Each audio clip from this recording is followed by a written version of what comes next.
E aí, pessoal? Bem-vindos a mais uma análise aprofundada. Este conteúdo educacional é trazido até nós pela Ford College.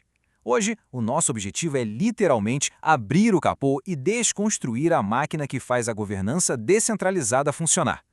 Pensa bem, quando a gente olha para projetos de código aberto ou grandes ecossistemas como a Solana, costumamos ver só o resultado final, né? Tipo uma atualização na rede ou um fundo milionário aprovado. Mas como é que milhares de pessoas espalhadas pelo mundo, que muitas vezes nem se conhecem e que provavelmente passariam horas discutindo sobre o melhor sabor de pizza no Discord, conseguem tomar essas decisões sem que tudo vire um caos absoluto? Bom, é exatamente esse motor oculto de coordenação que a gente vai desmontar e entender peça por peça a partir de agora. Fazendo um gancho com a nossa análise anterior, nós exploramos os papéis e a participação dentro de uma comunidade. A gente viu como novos membros chegam e assumem responsabilidades. Mas olha só, os papéis por si só são só peças isoladas jogadas em uma bancada de ferramentas. Saber que alguém tem o título de mantenedor ou eleitor não explica absolutamente nada sobre como o trabalho é feito de verdade.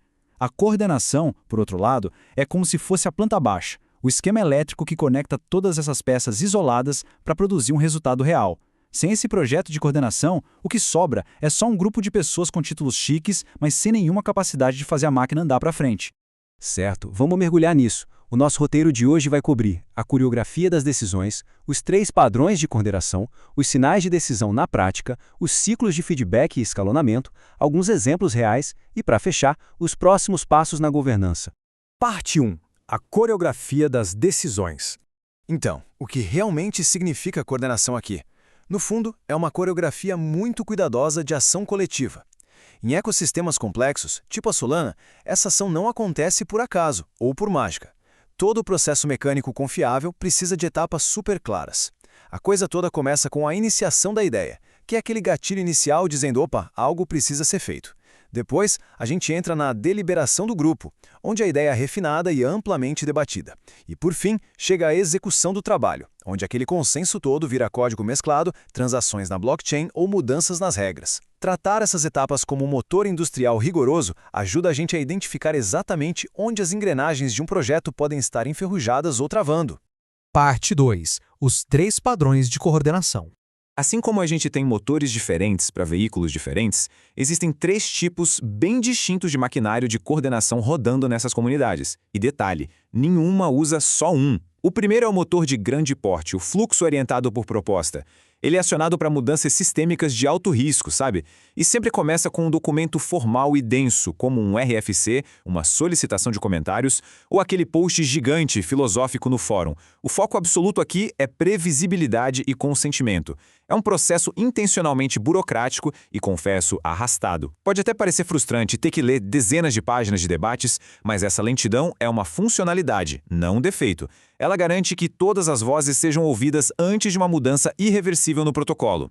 Agora, fazendo um contraste quase cômico com toda essa burocracia, a gente tem o motor ágil, o fluxo emergente tarefa a tarefa. Fala sério, não faria o menor sentido passar por 3 semanas de votação formal num fórum só para corrigir um erro de digitação no código de um kit de desenvolvimento, não é? Esse padrão favorece totalmente a velocidade e a autonomia local. Funciona assim: alguém vê um problema e abre uma issue, sugere a correção através de um pull request, um revisor aprova e pronto, a atualização vai para o ar. É uma coordenação incrivelmente rápida, perfeita para as tarefas do dia a dia, onde o impacto de um erro é minúsculo e super fácil de reverter. O terceiro motor é o fluxo liderado por curadores. Aqui, a direção é controlada por um grupo de atores de confiança, comitês diretores ou a galera que controla uma carteira multisig, aquela que exige várias assinaturas para aprovar uma transação. Eles são a engrenagem central que direciona as tarefas puramente operacionais. Esses curadores têm um mandato explícito da comunidade para alocar recursos, distribuir fundos e priorizar o roteiro do que vai ser desenvolvido. É um modelo pensado para equilibrar aquela eficiência brutal de um grupo pequeno de especialistas com a transparência e a responsabilidade pública perante o resto da comunidade. Parte 3. Sinais de decisão na prática. Mas aí fica a pergunta: o que de fato faz todos esses motores girarem? Bom, o combustível dessa máquina de governança são os chamados sinais de decisão. De um lado da balança, a gente tem os sinais quantitativos. São dados frios e concretos. Estamos falando de votos registrados on-chain ou cálculos usando pesos de delegação de tokens. São números inquestionáveis e que todo mundo pode auditar na rede. Do outro lado, temos os sinais qualitativos, que são o sentimento geral durante uma chamada de voz, o consenso implícito lá no fórum ou o apoio social de membros que a galera respeita muito. E o ponto crucial é o seguinte: saber distinguir qual desses sinais a comunidade trata como uma autoridade final é a habilidade mais valiosa que a gente pode ter para entender a velocidade das decisões de um ecossistema. A queima desse combustível de sinais é o que alimenta os ciclos de feedback da comunidade. Ciclos operacionais curtos dão aquele retorno rápido, tipo ter uma pequena contribuição de código aprovado no mesmo dia. Isso cria hábitos diários de agilidade incríveis. Por outro lado, os ciclos normativos longos operam em uma escala de meses. Se certas ideias arquitetônicas são repetidamente ignoradas ou derrubadas nos fóruns, isso vai, aos poucos, remodelando os limites do que a comunidade acha viável. Com o tempo, quem contribui aprende não só o que vai ser aprovado tecnicamente, mas entende qual é o limite cultural para as propostas mais ousadas. Parte 4. Feedback e escalonamento. Olha, em qualquer maquinário complexo, as engrenagens uma hora vão travar, é inevitável. E quando surge uma discordância real, entram em cena os caminhos de escalonamento. Eles funcionam literalmente como válvulas de alívio de pressão. O ciclo de vida de um conflito bem gerenciado começa pequeno. Uma discordância leve ali nos comentários de um código submetido. Se o vapor não se dissipar ali, a coisa sobe para um debate bem mais profundo e robusto no fórum. Se a alta pressão e o impasse continuarem, um grupo de trabalho especializado faz uma análise técnica super detalhada. E em último caso, como uma válvula de emergência mesmo, o tema vai para uma disputa formal num conselho. Isso ilustra brilhantemente como ter essas paradas pré-definidas impede que o motor simplesmente exploda a cada divergência. Parte 5. Exemplos no mundo real. Agora, o que é muito interessante nessa matriz é ver tudo isso aplicado diretamente na prática lá no ecossistema Solana. Para uma mudança fundamental de parâmetro no protocolo, que é aquele padrão orientado por proposta, os sinais primários vão ser postagens gigantes e votos de governança, escalonando direto para um conselho formal. Já para corrigir um bug de rotina, que é do padrão emergente, os sinais de sucesso são só os testes automáticos rodando no verde e aprovações diretas dos mantenedores daquele repositório. Simples assim. E para distribuir subsídios, regido por curadores, o que manda são as assinaturas das carteiras multisig e os relatórios da tesouraria. Percebe?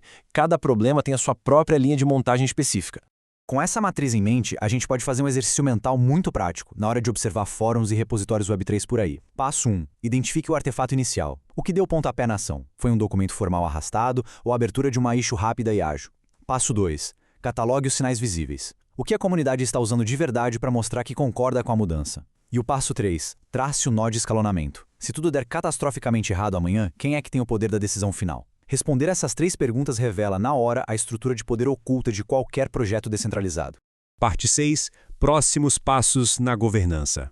Vamos seguir em frente e ver como isso se desdobra. Deixo aqui um pensamento final bem provocativo. Como a ausência de um caminho claro de escalonamento afeta a saúde a longo prazo dessa máquina? Porque pensa bem, se a gente investiga um projeto e percebe que não tem uma válvula de pressão formalizada e escrita, isso é um alerta vermelho gigantesco estrutural. A falta de regras claras para resolver conflitos não quer dizer que a comunidade vive em paz celestial para sempre. Significa que a máquina pode quebrar de um jeito brutal e irreversível sob qualquer estresse súbito. O motor simplesmente tranca e não tem manual de instruções para consertar.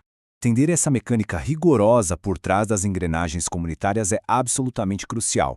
É o passo fundamental que a gente precisa para navegar, auditar e contribuir em redes como a Solana sem ser pego de surpresa. Lembrando que este conteúdo educacional foi cuidadosamente criado e trazido até nós pela Forge College. Para continuar explorando as dinâmicas fascinantes das comunidades Web3 e ir ainda mais fundo nesses conceitos de governança e resiliência, não deixem de dar uma passada no site Forge College. Vale muito a pena. Valeu por acompanharem essa análise até aqui e que a investigação técnica sobre o verdadeiro funcionamento e as engrenagens da descentralização nunca pare. Um grande abraço e até a próxima.